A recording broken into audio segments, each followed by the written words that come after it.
Previously on the Apocalypse Eternal Darkness livestream. Jalen gets round 2 with this boss. Problems I have this game is that sometimes I give you enough time to be stacked. very these other gods never just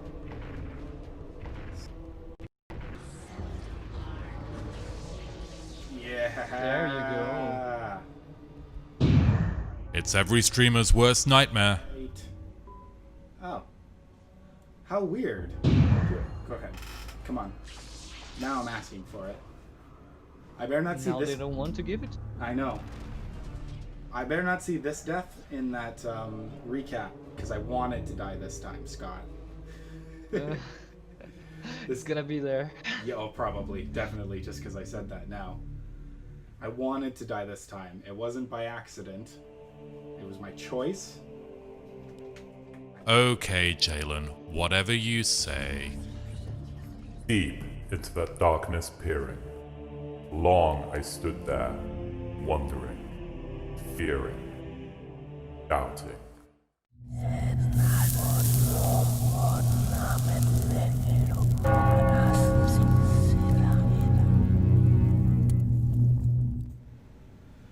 Hello everybody, welcome back to another Apocalypse Studios live stream. My name is Jalen Pachenik, and I'm joined, as always, by our CEO and founder, Dennis Dyack. How are you today, Dennis? Hey Jalen, good. Hey everyone, thanks for coming out. Good, good. Happy to have you here. And since we had a couple technical difficulties with last week's stream, we have Golden Zan back with us for this week. How are you today, Golden Zan? I'm doing awesome, thank you for asking, and I'm happy to be here. Good, happy to have you here, believe me. Before we get started, I'd like to thank Varric Keldon for subscribing, Ghost Chaser for joining as well, and everyone else who has joined the ranks of the undead. I'm sorry if I missed the notifications, but we really appreciate you coming out and following us. This wouldn't be possible without your guys' help, so In it means a search lot of to us. answers, we Such send as forth a I, vampire Bellis, who to just western joined the ranks of the regions. dead. Thank you. Now, I don't know if you guys had seen, but today we're also giving away another Founders Pack. All you have to do is type the word RISEN, R-I-S-E-N, into the chat to be entered for your chance to win. You only need to enter it once. Entering it more than once does not increase your chances of winning. And if you already have the Risen Founders Pack, this pack is giftable. So don't feel bad entering the contest. If you already have a Founders Pack, you'll be able to give this one to one of your friends and give them access to the second age of Dead House Sonata. Now, I think, yeah, there's all the Risens in the chat. I think that is I think that's the only thing we had to get out of the way before we started, so get back into it. We've left off as Alex Roivas' grandfather with the Book of Eternal Darkness right in front of me. Oh, I guess we'll pick it up.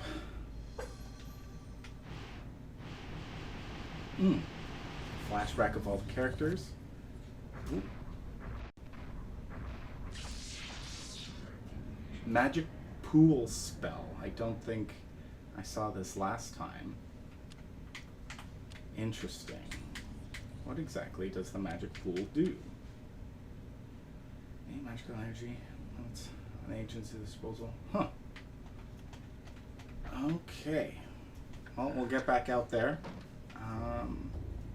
Now, yeah, last week Golden Zen was our guest, but due to scheduling conflicts, it was just myself and Golden Zen for about an hour, while Dennis finished up with some very important meetings for Dead House Sonata. And by the time Dennis came back, my power actually went out about 10 minutes after we started. So, Golden, you didn't exactly get your chance to ask Dennis any questions about Dead House Sonata. Well, hopefully today we'll have plenty of questions, and if you guys have questions for Dennis, feel free to type them in the chat, and I'll look at them and let him know, okay? If we may begin. Mm-hmm. They Are Food Yeah, from go for it. Discord has a question. He asks, will you be offering early access to content creators in order to review the game, or is that going to be limited only to the founders?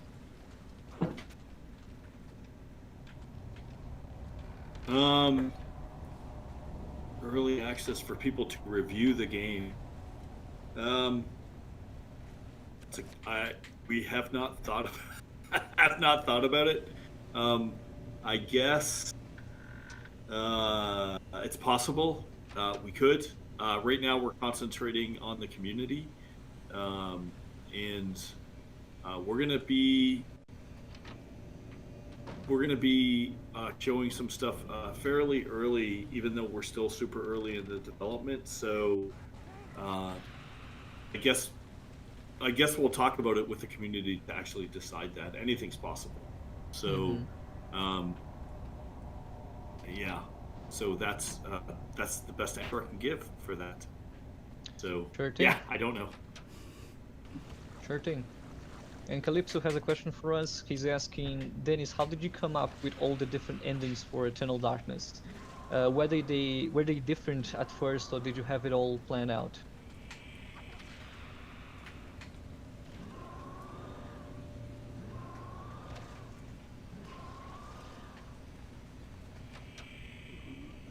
So,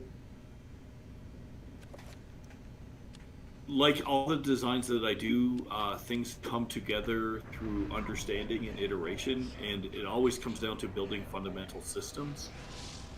So when it comes to the storylines in Eternal Darkness, it was all about the trinary system that you have with RGB, and the hierarchy of the ancients. And after working at that for a while and putting the story together of what we call a first pass of one of the stories, knowing that I wanted multiple stories for each one, once they all came together and it all just sort of sat there with me, I then came up with the special ending, where I just thought there had to be more. There had to be more to the story. Also knowing that these ancients, especially great ancients, need to be very, very difficult to kill, and killing them might not really vanquish them. So that's how it all came together. Now that came well before,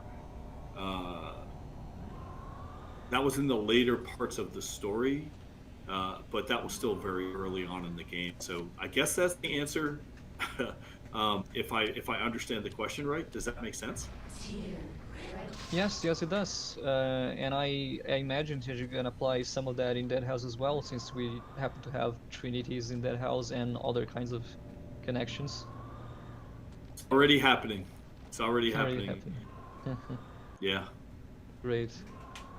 All right. Calypso, if you meant to ask something that I didn't properly convey, just let me know. And Sundowner has another question for us. What will the core gameplay loop of Dead House be like? Core gameplay loop of Dead House will be essentially pick a location. There'll be a map. Go to that location. You'll have your personal area, your crypt, or your dark tower, or your house is the best way, and not the same house as Dead House, of course, but your personal location. Go do the adventure, come back, sort through your loot, do whatever you want to do with your character, change whatever you need to change with the experience that you've got, and then go out again. And of course, I would describe it like that. Very much the whole idea of it being narrative driven is that we really, each adventure is going to have its own story. It's going to have its, very interesting content, but that's essentially the game. And this brings me to a question of my own, actually, because you mentioned the game is going to have procedurally generated maps, and you also mentioned that there's going to be regions that are handcrafted. I wanted to ask, is it safe for us to assume that only dungeon missions will have procedurally generated maps, and the world itself, where people can explore and get to know the environment, is the portion that is handcrafted? Yeah, so the description, so your first description's missing one element that will probably make it all make sense. The world is also persistent. So when you factor in persistence, procedural generation is used to fill in the gaps, and really to, in my opinion, it's very difficult to create something provocative that's procedurally generated all the time. Eventually, you start to understand intuitively the random nature of what you're looking at, and even things that might be entirely new become boring because you're going to be able to guess what they are. So the idea is, it all depends on what you're talking about. But if we're going to talk about narrative, you consider them story beats. If you're talking about game design, they'd be centrifugal hubs that are very important to the key of the design of the level. Art-wise, there'd be showpieces. So you have these that are generally handcrafted in all games. But then you have the space in between. You have the road from A to B. And these kind of things you generally can procedurally generate, and particularly when it comes to allowing for community-created content, it's a real advantage to do it this way. So you create the important beats in the adventure that you're creating.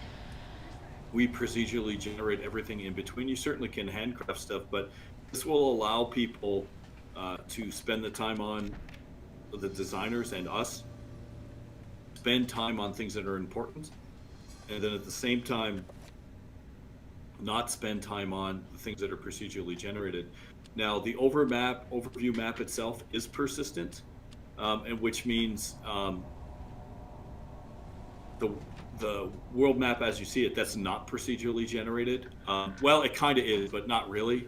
And cities and locations will be emergent, so people can be found new cities and create new bloodlines in cities that already exist if you want to go in with a vampire. However, the idea is to keep that persistent, so things are, you're not just going into random cities all over the continent. That would make no sense. So Deadhouse and locations within Deadhouse will stay the same.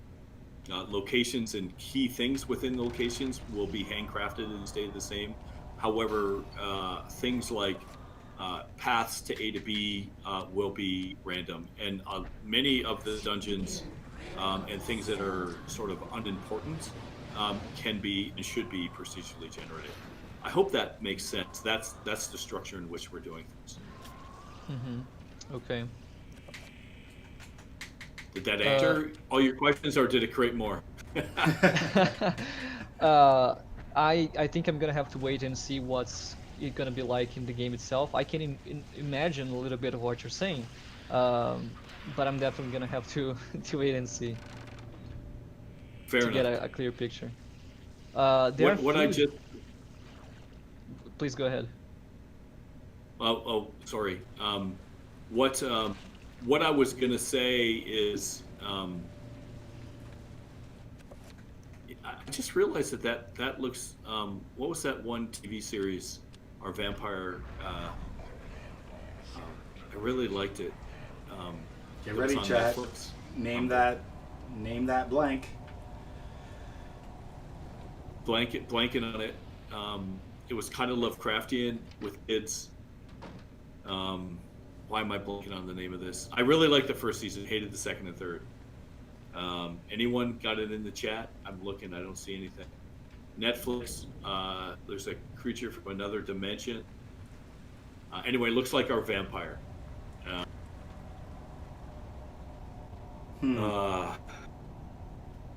Anyway, it had a whole bunch of homages to The Thing, which is one of my favorite movies of all time. No. It's more modern. It was a Netflix exclusive.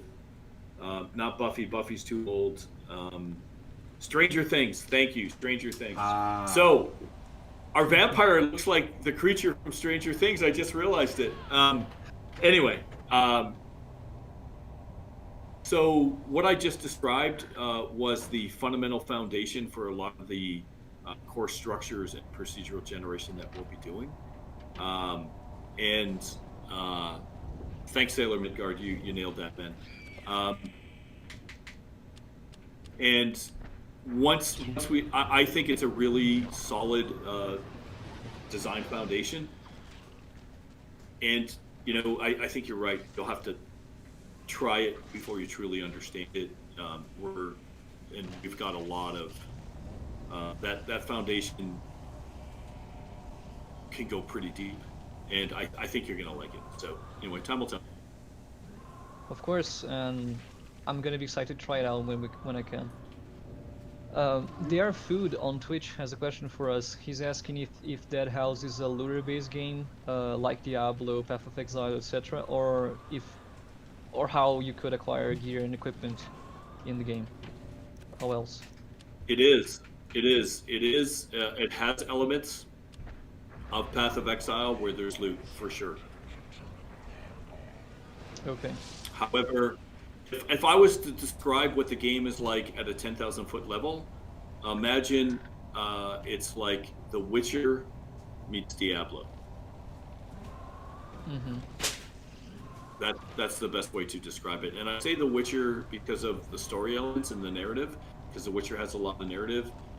Gameplay, it's if you want to look at a comparison game, it's like Bloodborne or Dead Souls. Dark Souls, sorry, not Dead Souls, meets Diablo. Mm-hmm. All right. Very Or glad Path to of hear Exile. that. I like Path of Exile a lot, so. Bloodborne was one of my favorites, so very glad to hear that. And Radio Spirit also has a question. He's asking, is there a social conflict system in Dead House? You broke up, so that was hard for me to hear. Can you say that again? Sorry. Of course. Is there a social conflict system in Dead House? Social conflict system. Can you elaborate on the context of what a social conflict system is, please? I expected he's asking whether factions are gonna fight each other and this is gonna have some relation to the gameplay elements in the game. 100%, absolutely. Actually, there will be political factions, and then there will be military factions as we start to introduce other houses. There will then be territorial disputes, and we will make that all part of the game. So there will be conquest, and it should be a lot of fun. And with the goal of never having to do a server reset ever. So That's nice. Well, yeah, that's As a matter of fact, I know I lots had a of question. Sorry, Golden. I just know that a lot of people in our Discord will be happy to hear that there's been quite a debate lately about ghouls versus vampires. So yeah, there should be a lot of inner conflict. Probably, guys, we're giving away a Risen pack. Type Risen in the chat if you want to get a chance to win it. If you already have a pack, you can gift this. So absolutely type it in the chat. yes, If you haven't already. Cool. You mentioned never resetting the service. I had a question about that. Since Dead House is always online, if something goes wrong with the service and players will be able to continue playing while they're offline or something like that? No, it's always online. It has to be that way. It's the only way we can. It's the only way we can maintain and do some of the things we're doing with the persistent world. You don't have to play multiplayer, but you will have to be online. And if the internet goes out and servers go down, we can only apologize. But I don't think I know of no other way of doing what we want to do without the servers being online. All right. And Nightfall Alicorn had another question. He's asking if players are going to be able to customize their homes or their hubs, their personal hubs, and invite friends to them. 100%. That's going to be something that should be a lot of fun. And having dark castles or crypts or who knows what the undead could have. But that's one of the main goals. I'm really looking forward to that aspect. And doing some decoration. Because I have an idea of what's coming. So it should be fun. Nice. in that regard, is it gonna be? Are there gonna be activities that people are gonna be able to do together in someone else's home, or is it just so we can get to know the environment they created?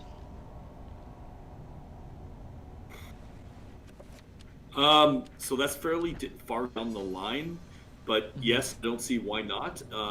So the whole idea of getting together with your friends and hanging out and doing social stuff in a virtual home or house or dark castle or whatever it's going to be.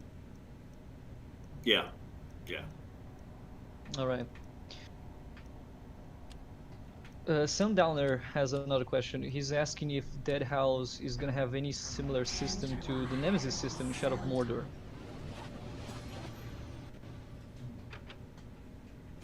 Okay, so I've played Shadow of Mordor, and the Nemesis system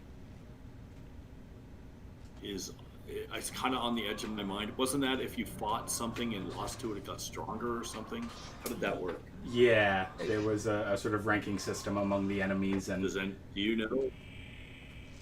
yeah, if one of the enemies killed you, you would that enemy would get stronger the next time you saw it. Would have more fame for having killed the player character.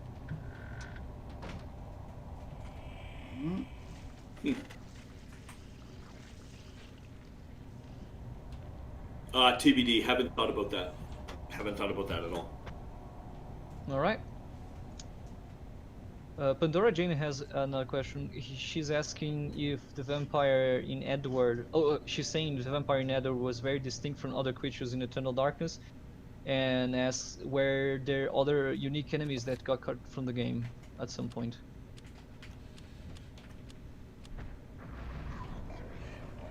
No. All the enemies we wanted in the game came in the game. Some of the functionality we pulled back, particularly summoners, and we at one point, which I loved, but the testing group hated and they wanted it pulled, and they won and I lost, but we had summoners summoning other summoners. Ooh. That was awesome. But it doesn't happen in the game. I just loved it because you could essentially have an infinite army of things coming at you, and if you didn't kill those summoners real quick, you could get into a lot of trouble.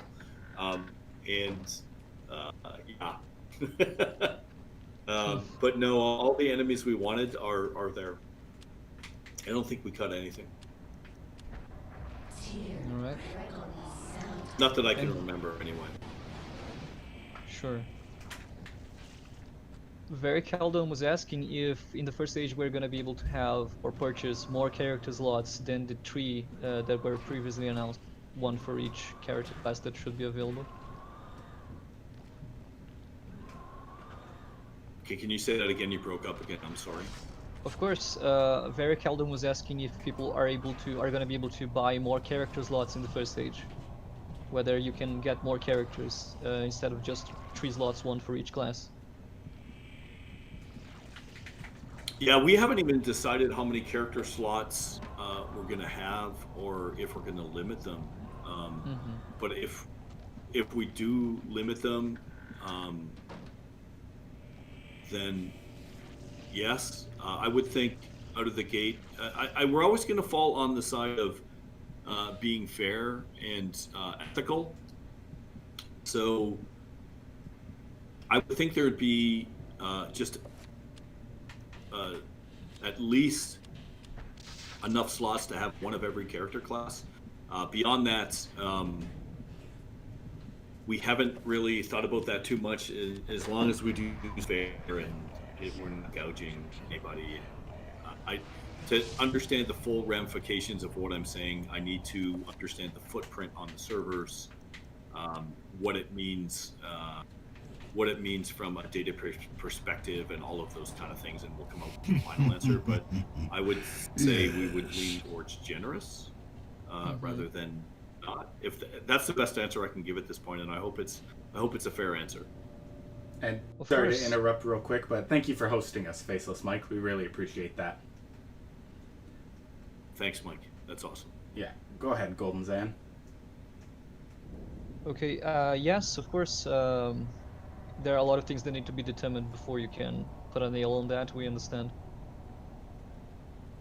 Very Khaldun had a question that he's asking in the name of his friend, though not really. He's asking when are there gonna be a reveal on werewolf forms or werewolves themselves?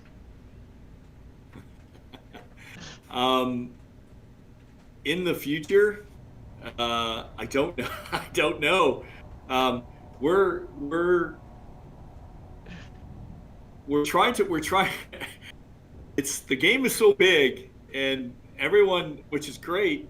Everyone wants to see different things, and we're trying. And I worry now. I have performance anxiety on meeting everyone's expectations.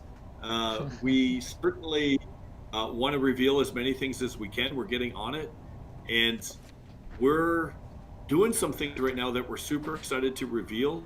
And I think we're going into now somewhat of more of a deep dive on certain things. And the question of what does the gameplay loop look like when you're playing, we want to answer that. And but that's going to take us some time. We want to sort of have a demonstration so people can look at sort of what the minute-to-minute gameplay would be like. And then when you're doing stuff like that, you have to decide, like, do we want to work on a different class? Because I know people want to see different classes. Ghoul's way up there, White's way up there. And then at the same time, you know, even by exploring these new classes, people still don't have an understanding of what the game's going to be like. So we're going in that direction. There's a bunch of things that we want to reveal, and that's a specific forum with the vampire. When I hope we'll preview this in the Harbingers channel of some of the systems that we want to do. Once we show the systems and how we're doing things, I think it's going to be extremely eye-opening. And when that happens, I know it's going to raise a million more questions, but I think questions like that will be tempered a bit more. It's the best way I can describe it. I am so excited about some of this stuff, and I don't want to give away anything, but at the same time, I want to show as much as we can. Team is still tiny. I want to get the team bigger. I think if the team was 100, I don't know if that would be enough, but we're slowly getting there. So we're slowly getting small steps, getting bigger. So the answer is I don't know. I wish I did. But I like werewolves. I like werebats. Oh, there's so many things. There's so many things that we want to show, but can't. So it's just not going to be ready. But we'll try to give everyone as many exclusives as we can in the Harbingers channel. So a Harbingers channel. All right. Fair enough. You guys should show things when you're ready, but I can't speak for everyone, but I think I'm fairly certain I'll be quite happy by seeing the steps of everything that you're putting out, everything that you're creating for the game. I will not mind at all seeing something being completed over time, over the weeks, over the months, in tiny steps. I think most people will be interested in seeing that, but I'll let them know. I'll let them say it themselves. Elvion had another question. He's asking, will there be some kind of respec system that allows you to reset your skills and choices and try a different build? Your skill choices. Yeah, absolutely, 100%. Hate when that's penalizing, and the worst is I love exploration within skill systems and skill trees. So I would describe our skill system as something we haven't seen before. Hopefully everyone will agree. And that promotes a tremendous amount of exploration with extremely simple but deep mechanics that for those people who want to mix and match, the permutations will probably blow them away. But then at the same time, for the people who just want to explore different builds and stuff like that, and not necessarily min-max, I think you're going to love it. I'm personally of the mind of, when I play a new action RPG and I'm exploring a skill tree, I want to see what everything does. Once I figure out what everything does and I get a build, that's kind of cool. But then I want to almost move on to something else to see what else I can try. Once I get to the point where I've min-maxed something, I know this isn't everyone. I kind of get bored of that system really quickly. So I guess we all together wanted to create a system that gives us much more breadth in that in-between state, while still allowing for those other hardcore min-max players and people that crunch all the numbers and make the absolute best build. Hope that makes sense. Anyway, that's where we're going with the skill system. Sounds good. Sounds interesting. Fatulo Fulano has a question for you. He's asking, what story or character do you identify the most with from Eternal Darkness? Me? Which one do I? Oh.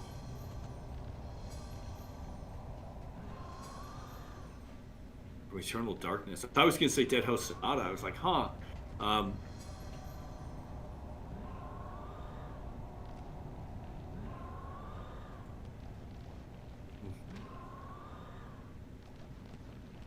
Tough question.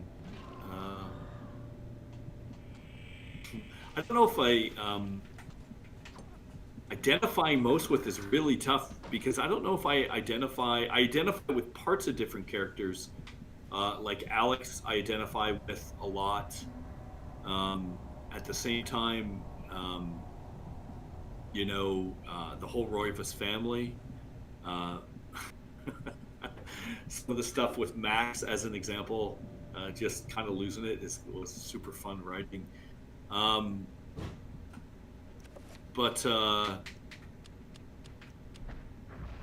Yeah, even Pius Augustus in some ways, being really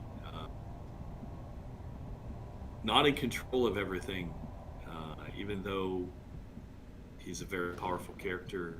I just think there's a lot of things. So I can't particularly call out a certain character that, if you would have asked me back in 2000 when I was making the game, I would maybe have a different answer, because when you're creating and you're writing, part of you comes out, and there's certain ones that you lean towards,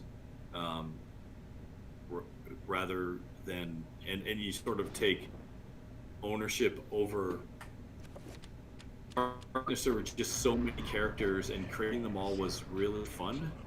But I remember looking at the universe more, and just creating it was fun. There's a little bit, like, if you ask me about each character, I'd be able to tell you what the fun things were for me, particularly like Xelatoth as an example. Creating a schizophrenic god where one voice would say one thing, another voice would say another. You might think they're crazy, but if you listen carefully, you'd be like, there's some method in the madness here. This is a little terrifying. And Ulyaoth being, I don't know, multi-dimensional, understanding time and space.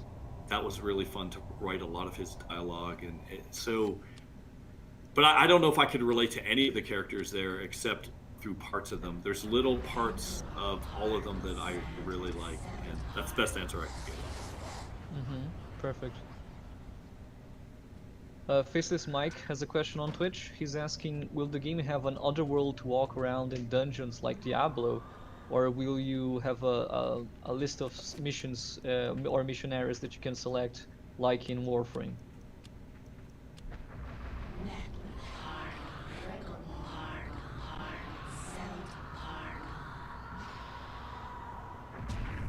That's more, if I understand the question correctly, I think that's more of an interface issue, isn't it?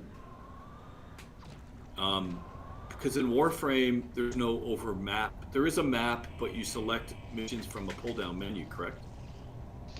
I think this question is mostly about whether there's gonna be a world where you're gonna find dungeons in, and you're gonna go inside in those areas be procedurally generated or are gonna have their own peculiar mission areas, or are you gonna be able to select them from a hub, such as on an interface, and then go towards that mission directly? Okay, so there's definitely going to be a map because we have the map that we've been showing so far is going to be a map of the world that you explore and look for locations, and so that's going to be there. But I haven't played Warframe as much as Ian or some of the other guys, but I think Warframe don't they have a celestial map as well where you jump the planets and things like that, and so they kind of have that too. So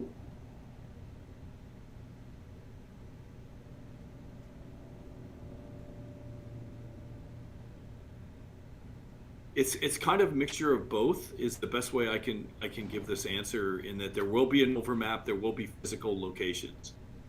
Will there be dungeons that are procedurally generated? Yeah, for sure. And will there be an endless amount of exploration? Yes. And the reason I say that is, if you do it properly, there's lots of room on an entire planet. In virtual worlds, like even things as big as EVE Online, which is massive and has a map. Most people have explored most of that thing, and it's pretty small compared to, I guess areas within the world itself. If you're gonna sort of look at the different ratios, so yeah, the answer is yes to both. You should be able to. Will you be able to pick missions? Yeah. Will it include some travel time? Maybe. We have to work some of that out. But I think having an overmap and traveling to certain locations, particularly as well, if we're going to talk about eventually conquering territory, those things really will matter. So there will be an overmap. Locations will matter. All right. But you can still do the other things, if that makes sense. I think what Eric was asking. Sure. Faceless Mike, if I have misinterpreted what you were saying, what you were asking, let me know and I'll ask for clarification. All right? Oh, was that Mike? Sorry, Mike, if I got it wrong. I called you back, but yeah, Faceless Mike. We can talk about it later too. But I think we can do both is the answer, and I think we will be doing both. Awesome. Okay. All right, I have a question of my own now.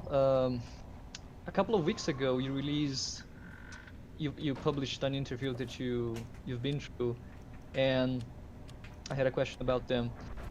You said you spoke extensively about persistent storytelling and narrative, and from the examples given, that seems to suggest that no player will ever have a similar experience when going through a particular quest. I wanted to ask if this was a correct assessment, and if so, what happens if players do want to go through the same experiences that their friends went through, or if they want to retry and do something that they've been through with some of their previous characters at different points in time. Okay, so you broke up a bit there, so I may have missed a few words, but I'm just going to repeat the question. Tell me if I got it right, and then I'll answer. So you're asking me, with the procedural nature of the narrative, is it going to be worth to go back and replay storylines? Or if you've already played the story, can you go back and play with your friends? Will that make sense? Is that what you're asking? Sort of? Is that correct? I was asking whether the questions are gonna be different every time you replay them, and whether you can replay a quest that you've been through before and have the same experience as before if you make the same choices, instead of being something new every time. Because the impression that I got from the interview is that portions of the questions that you go through are procedurally generated, and they may change every time you replay them. And I was asking if you wanted to go through a quest that a friend of yours went through, whether you could see everything that he's been through and do it yourself, for instance. Right.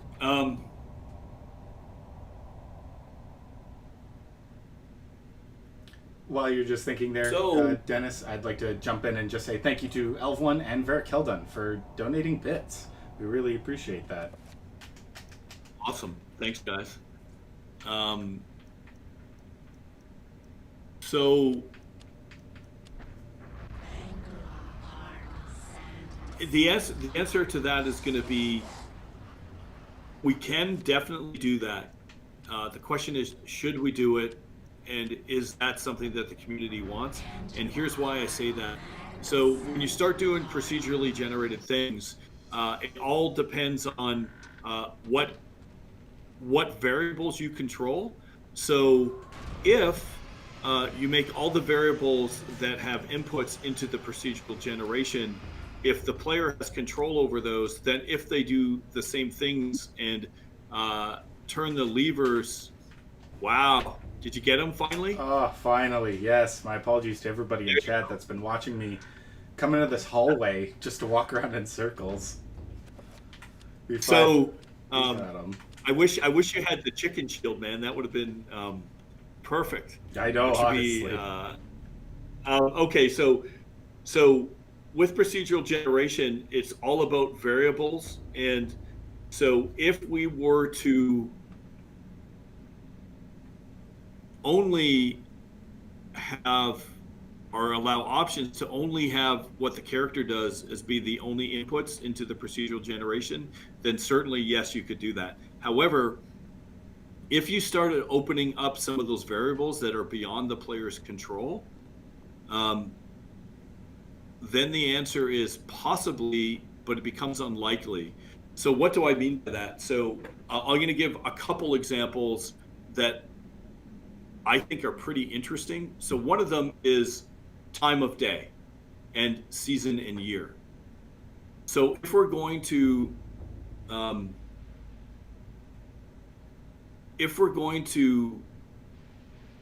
procedurally generate something, and with Kane as an example, we had the moon gates and the moon doors that would only open up during a full moon, and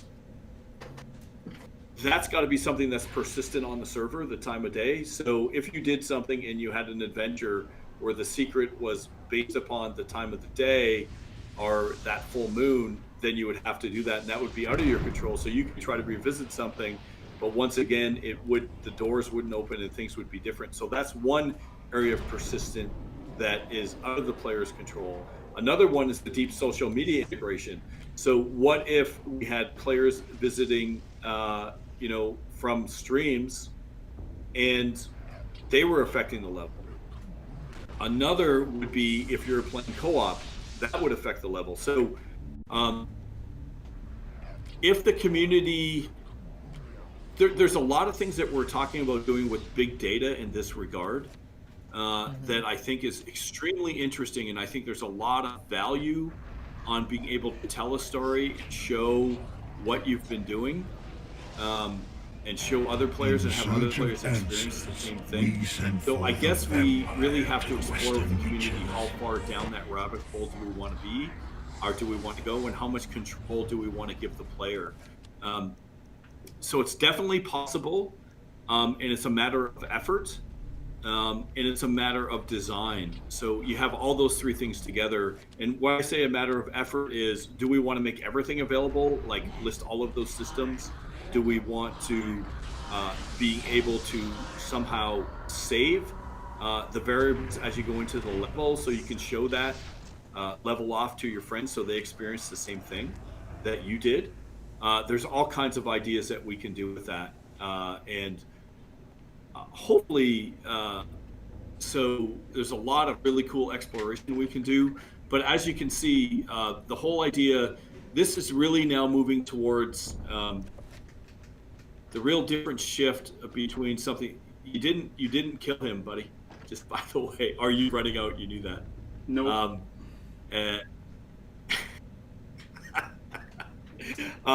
So the whole idea of Cloud First presents us with different opportunities and different problems. So talking to people about what you did in a level might not be the same unless you can get the exact same variables in play. And which I think is interesting. So the answer is yes, maybe. And Yeah, it seems just like the to- system has trade-offs. Sorry to interrupt one more time. Well, yeah. but if you guys haven't heard, we're giving away a free Founders Pack on this week's stream. Type in the word Risen into the chat to be entered for your chance to win. Sorry, as you were saying. Worries. Type in Risen, RISEN, for a free Risen pack. That will be given at the end of the stream. So yeah, it's a very interesting question, and one that we're definitely going to explore, and we'll work with the community on trying to get to the best place we can with it. You know. Perfect. So you're asking the question: do you have a personal preference on that? That's a tough one. I have never played something like such as you are describing. That house will probably be the first thing ever, and I don't know what that experience will be like. I'll enjoy the idea of having my own experience that I can share with my friends, and those stories will be unique to me as well as theirs will be unique to them. But at the same time, if I like the idea of him or someone going through the same mission I went through and being able to experience that which I saw. But I guess it will just depend and see what the game will feel like when it comes out. So I'm just gonna have to wait. I think this, because of the novelty, because of how new this is, it should be interesting and refreshing. And it's something we're gonna have to accept, that we're not gonna be able to go through the exact same experiences. But that's fine for me. Yeah, we're in the same boat. I feel the same way. We are doing stuff that's new. I don't know what this will be like, and I certainly feel that we certainly may want to do that, and I have some ideas on that, and we're taking it. Oh, it just goes so. The idea of utilizing big data to store your experiences is going to be a foundation for where we want to take the narrative and how we can create emergent narrative. So replay, having someone see what you did is only one way that would be. So that's certainly recording. That's essentially recording. But we can do so much with that. And then the question becomes, do we maybe have some kind of vehicle that says, here's a recording of the variables that I experienced with my dungeon, want to go in? And then that creates an instance for them of your instance. And what would that mean? That's pretty interesting. But otherwise, yeah, it would be very different for people. So, and then we have to also look at what is it like to create a cohesive narrative within all these things. See, right now with video games, procedural generation, loot gathering, dungeon crawling, it's fundamentally all based around, 99% of it's all based around gameplay and grinding.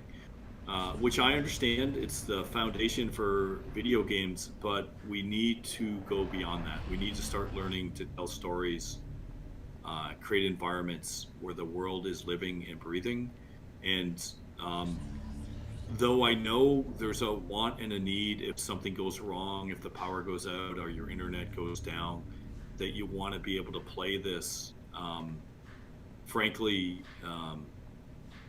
without an internet connection. I get the reason to want for that, but if we're going to be doing all the things that we're talking about now, I hope it's apparent at least that that's not possible. Because you have to be constantly connected, and if we're going to be gathering the data and using that to build the world, then you need to be connected. You need to be connected. Yeah, of course, that's Otherwise a reasonable trade-off. Yeah, that's and I know that upsets a lot of people, and they want to be able to just download this and play it with no connection to the internet, and that's the way traditional premium games used to work, and are still do work. And I think it's a great model, but that's not what we're creating. It's not what we're creating. All right, that's okay. Well, perfect. Thank you for your answer, Dennis. Now I have a question from Ian, a very serious question. Team Vampire or Team Ghoul, Dennis? Say that again. You broke up. Vampire or Ghoul? What? Yeah, Team Vampire or Team Ghoul?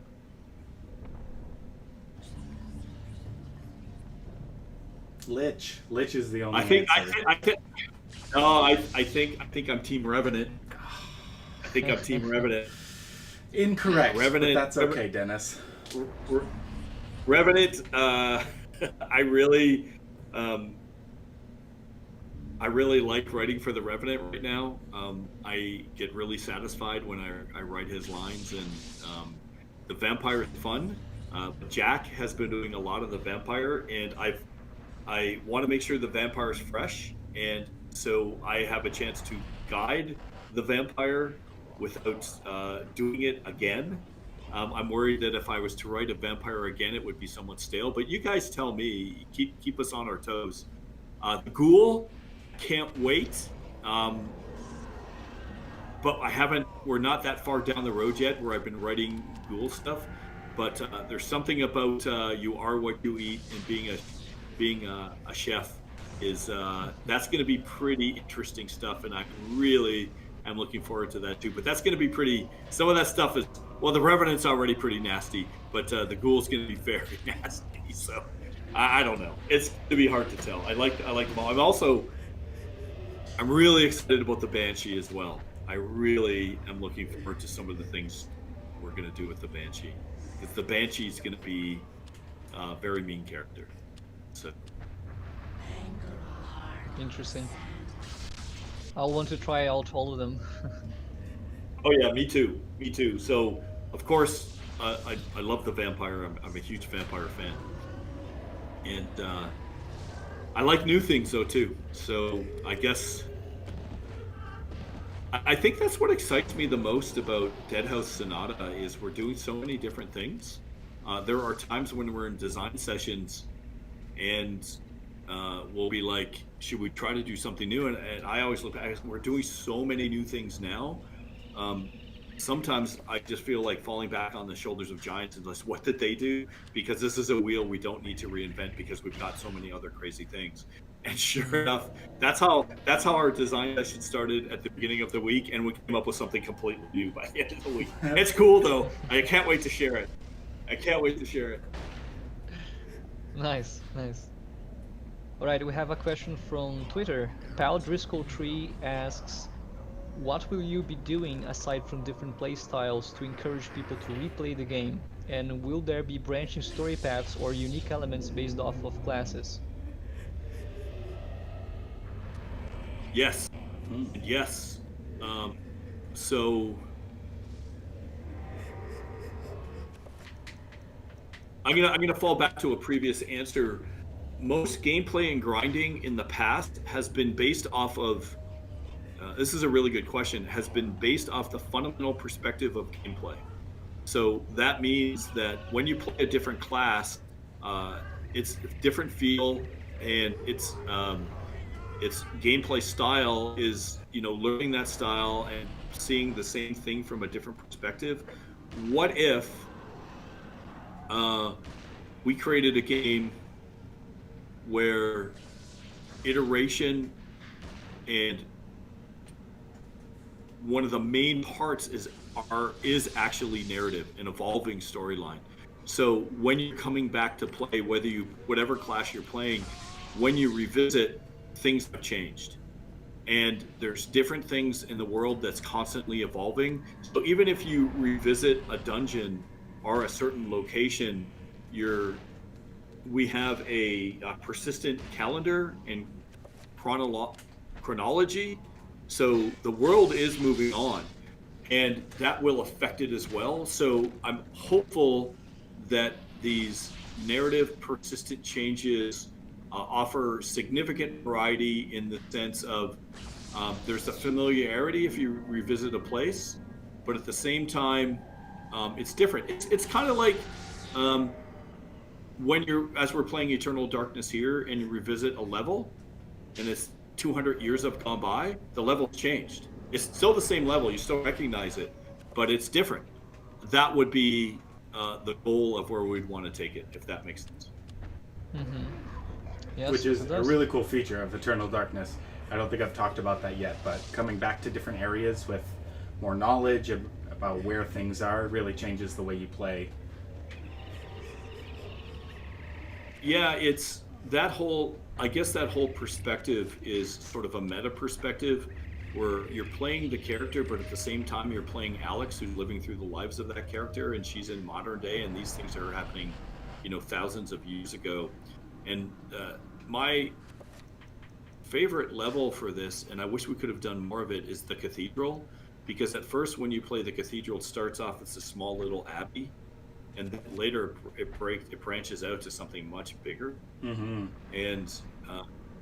And at first you think you're in an entirely different location, but then as you start exploring, it's like, oh, I know where I am, huh? And my goal, or our goal with Dead House, would to have some of that be done through just persistence of the level, persistence and change. So again, falling back to procedural generation, persistence, and handcrafting. Those three things together create the world.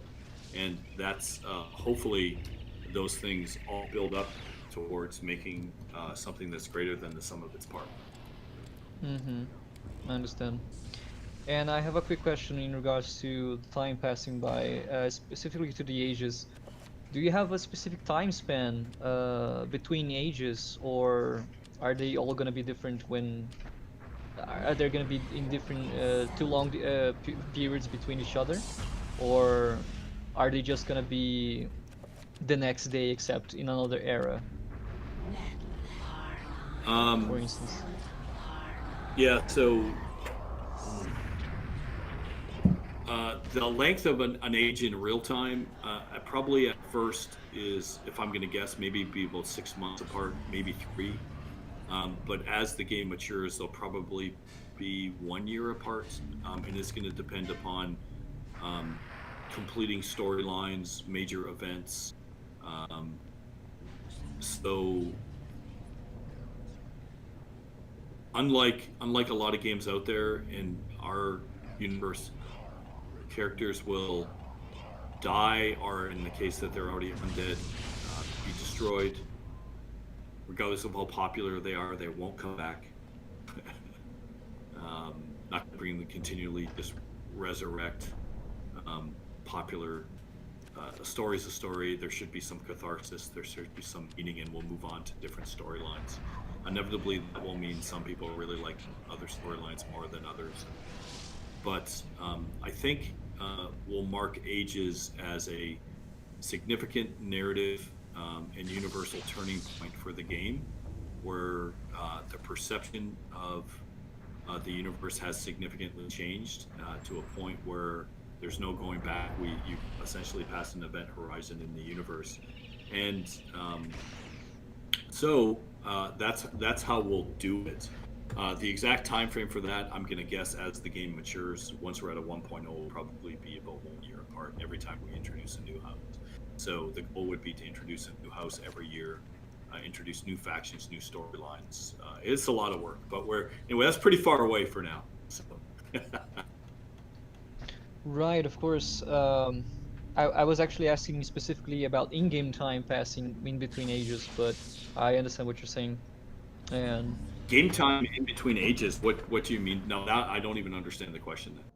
if, for instance, in between the first age and the second age, there is a period not connected of 200 years that goes by. From your description, I was understanding that the ages will be like campaigns, and once the campaign is over, there is a period between that campaign and the next one, and the world changes a lot over time. 200 years go by, second age begins. That's why I understood from what you were saying. Is that a correct interpretation? Whether there's time in between ages that's not accounted for, that's TBD. But certainly, it's like, yeah, it's a chronology, so it's always ticking forward. And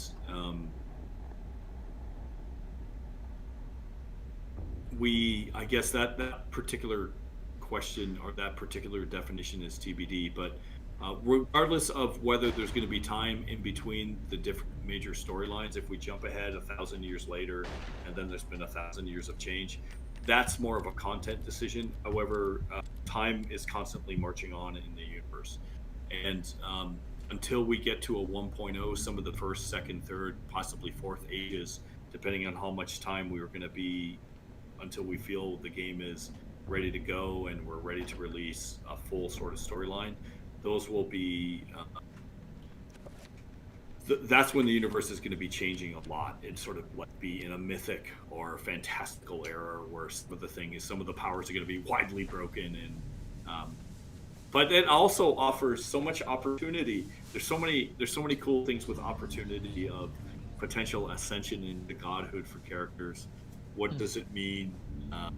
What does it mean if you're playing hardcore for those characters who die, especially if you're going to leave something persistent in the universe from that? There's just so many cool things that I want to explore with this. It's just a matter of time and getting all this stuff done. I'm really excited about the potential. So hopefully others will embrace it, and the word will get out there, and people will see what we're doing. And Dennis, hopefully in a good way. Golden Zan, I'm just letting you guys know, I think we have time for probably one more question while everybody who hasn't already gets their Risens into the chat. If you hadn't heard, we're giving away a free Founders Pack this week. All you have to do is type in the word Risen into the chat to be entered for your chance to win. Only have to enter it once, and if you already have a Founders Pack, you'll be able to gift it. So last chance to get your Risens in while Dennis answers this last question. Last question. All right, I'm not going to be selfish. I'm going to ask someone's question on Twitch. And Radio Spirit has a question. Is there any chance of the players being able to make their own dungeons or user-created missions?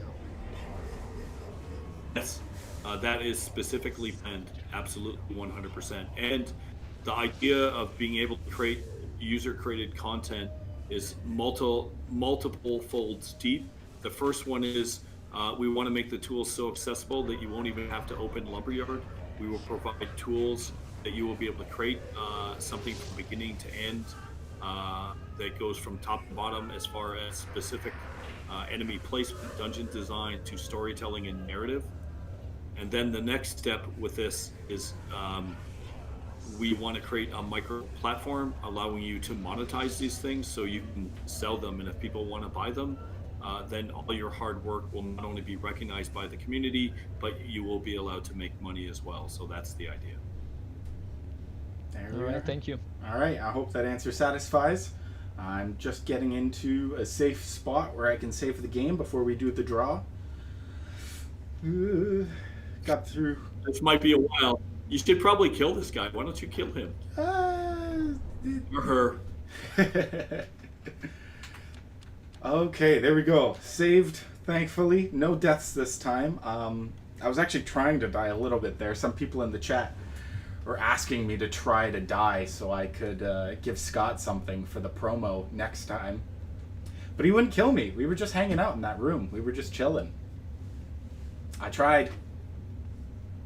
Awesome. All right. I think if everybody has their Risens into the chat, I think we're just about ready to do the draw and see who has won Do the draw. the Founders Pack. Let's see if we can get Nightbot to let us know. And the winner of this week's Founders Pack is Radio Spirit. Hey, congratulations, Radio Spirit. Hope you, if you already have a Founders Pack, let us know, and when we can gift that to whoever you'd like. You will have your Discord name changed so that you are reflective of your rank now. First time viewer. That's awesome. Yeah, hey, wow. What are the odds of that? Well, Congratulations. That's awesome. yeah, congratulations. before we wrap up the stream, Golden Zen, was there anything you'd like to say?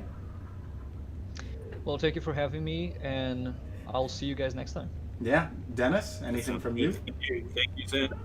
Thanks everyone for coming out. Zan, especially Golden Zan, thank you for those excellent questions as always. And thanks everyone for joining us in the Twitch stream. We look forward to seeing everyone next week. Take care. Thank you guys so much for joining us for today's Eternal Darkness live stream. If you haven't already, you can visit our website, deadhousesonata.com, for more information. There you can find our forums to have your voice heard, a link to our Discord to join our community, and you can visit our store page to see about purchasing a Founders Pack.